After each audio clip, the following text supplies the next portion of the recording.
Hello friends, welcome back to my channel. কেমন আছো তোমরা সবাই? আশা করি সবাই খুব ভালো আছো। তোমাদের ভালোবাসা আমিও অনেক বড় বড় আছে। বেশ ভালো মডেল, খুব সুন্দর মডেল। কত দুশো না আড়াইশো? না না, পাঁচটা ভালো আছে, পুরো ফ্রেশ একদম। ওইটা নামাও।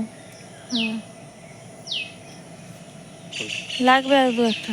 নিয়ে নাও লাঠা মাছ। তাহলে ঘুম থেকে উঠেই দেখছি মাছ চলে এসছে, তাই জন্য মাছ নিয়ে নিলাম। এই যে কাতলা মাছ নিয়েছি একটা, আর নিয়েছি অল্প মৌরলা মাছ। তো তারপরে ঘরে চলে এসেছি, এসে ছেলেদের জন্য ডিম সেদ্ধ বসাচ্ছি। আর আজকে ম্যাগি খাবে বলেছে। ম্যাগি এমনিতে আমি দিই না, যেহেতু সপ্তাহে ওই একদিনই দিই, আর স্কুলেও তো অ্যালাউ থাকে না, সপ্তাহে একদিনই অ্যালাউ থাকে। তো এখন তো স্কুল ছুটি, বাড়িতেই আছে, তো বললো যে ম্যাগি বানিয়ে দাও। আর ওই জন্যই দুজনের জন্য ম্যাগি আর ডিম সেদ্ধ বানাচ্ছে, সাথে আমারও একটা ডিম সেদ্ধ আছে। তো ম্যাগি, পাস্তা, চাউমিন এগুলো থেকে আমি দূরেই রাখি ওদেরকে। মানে এগুলো তো খুব একটা ভালো জিনিস নয়, বাট ছোটো মানুষ, ওরা মাঝে মধ্যে তো বায়না করে খাওয়ার জন্য, তো কী আর করা যাবে, এক আধবার তো দেওয়া যেতেই পারে। তাই জন্য আমি সপ্তাহে একটা দিনই দিই। তো তারপরে দুপুরে রান্নার জোগাড় করে নিয়েছি। এখানে ডালের বড়া হবে, মাছে তেল দিয়ে আলু উচ্ছে বেগুন ভাজা হবে, আর ওইদিকে রয়েছে লাউ ডাঁটা আর আলু দিয়ে মাছের ঝোল হবে। আর সাথে তো আমাদের ডাল রয়েছে, কম্পালসারি একটা ব্যাপার। তো দুপুরে সবজি কেটে নিয়ে আমি এখন চলে এসেছি ঘরগুলো ঝাড়ু দেবো, মুছবো। মানে কদিন ধরে ঘরে এত নোংরা বেরোচ্ছে, মানে কি বলবো, এমনিতেই তো প্রচণ্ড ধুলো বেরোয়, কেন জানি না এত ধুলো হয় আমার ঘরে। প্রত্যেক দিন আমি ভালো করে ডিপ ক্লিন করি, খাটের তলা থেকে, মানে যত ফার্নিচার আছে সব কিছু তলা থেকে ভালো করে ঝাড় দিই, মুছি। তারপরেও এত ধুলো কোত্থেকে আসে, মানে আমি বুঝতে পারি না। খুবই বিরক্ত লেগে যায়, এত ধুলো হয়। তারপরে আবার দুদিন ধরে এসির কাজ চলছিল ঘরে, ইলেকট্রিকের কাজ হয়েছে একদিন, একদিন এসির কাজ হয়েছে, মানে আরও ঘরের অবস্থা খারাপ। যেহেতু বাচ্চা কাচ্চা থাকে, ধুলো থাকলে ডাস্ট অ্যালার্জি হতেই পারে, যার কারণে আমি ঘর তো সবসময় পরিষ্কার গুছিয়ে রাখি, টিপটপ রাখার চেষ্টা করি। কিন্তু আমি জানি না এত ধুলো কোথা থেকে আসে আমাদের বাড়ি থেকে। তো যাই হোক, তোমাদের সাথে কথা বলতে বলতে দেখো ওইদিকে রান্নাঘর, রুম সব ঝাড়ু দেওয়া হয়ে গেছে।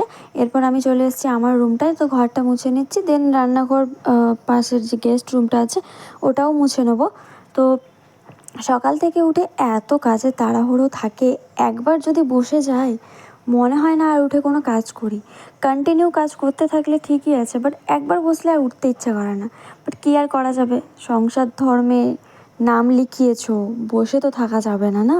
কাজ করলেও বদনাম পেতে হবে, আর না করলে তো কোনো কথাই নেই। তো যাই হোক, যে যার কাজ সে তার করুক, আমি আমার মতোই বিন্দাস থাকি। আমার কাজ আমি আমার টাইমে করব। আমি কি করব না করব সেটা অবভিয়াসলি পার্সোনাল আমার ব্যাপার। এত দিন দুনিয়ায় সবার কথা শুনে চলতে গেলে তাহলে জীবন শেষ। এত সবার কথা শুনে চলা যাবে না। হ্যাঁ, আমি জানি আমি ঠিক, আমি কোনো অন্যায় করছি না, বাস এটুকুই। তো তারপরে রান্নাবান্না আমার শেষ হয়ে গেছে সব কিছুই। মাছের ঝোলটা লাস্ট বাকি ছিল, ওটাও হয়ে গেছে।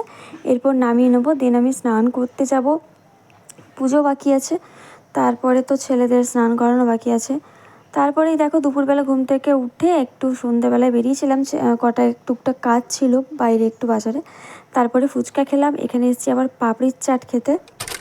আমরা এই দুজন মিলেই গেছিলাম, অন্ধকারের অবস্থা দেখো। তারপরে এই যে পাপড়ির চাটটা খাচ্ছি, পাপড়ি চাটটা আমার একটা খুব পছন্দের নয়, বাট ও খাচ্ছিল।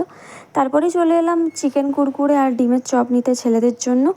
আর এখন বাড়ি চলে এসেছি, বাড়ি এসে আজকে রাতে বানাবো গোলা রুটি। রোজ দিন রুটি ভাত আর ভালো লাগছে না, তাই ভাবলাম অন্য কিছু একটু বানাই। তো ডিম, গাজর, ময়দা আর নুন, পেঁয়াজ দিলেও হয়, বাট আমি আর দিলাম না, আজকে স্কিপ করে গেছি। তো আজকের রাতের ডিনারে এটাই থাকছে। তো চলো আজকের মতো ভিডিওটা এখানেই শেষ করছি। তোমরা ভালো থেকো, সুস্থ থেকো, দেখা হবে নেক্সট একটা ভিডিওতে। যারা আমার ফেসবুক পেজ থেকে দেখছো, পেজটাকে অবশ্যই ফলো করে পাশে থেকো। আর যারা আমার ইউটিউব চ্যানেল থেকে দেখছো, তারা আমার চ্যানেলটাকে সাবস্ক্রাইব করে পাশে থেকো। তোমাদের একটু ভালোবাসা দাও, তাহলেই হবে, বাস আর কিছু চাই না। তোমরা কোনো দিন এই রুটিটা একবার ট্রাই করে দেখতে পারো, খুবই ভালো লাগে খেতে। কেউ তোমার মানে সস দিয়েও খেতে পারো, আবার কেউ সবজি দিয়েও খেতে পারো, বাট আমার তো বেশি টমেটো সসটা দিয়ে খেতে ভালো লাগে। একবার ট্রাই করে দেখতে পারো। তো চলো আজকের মতো সবাইকে টাটা বাই বাই, এখানেই শেষ করছি, দেখা হচ্ছে নেক্সট ভিডিওতে।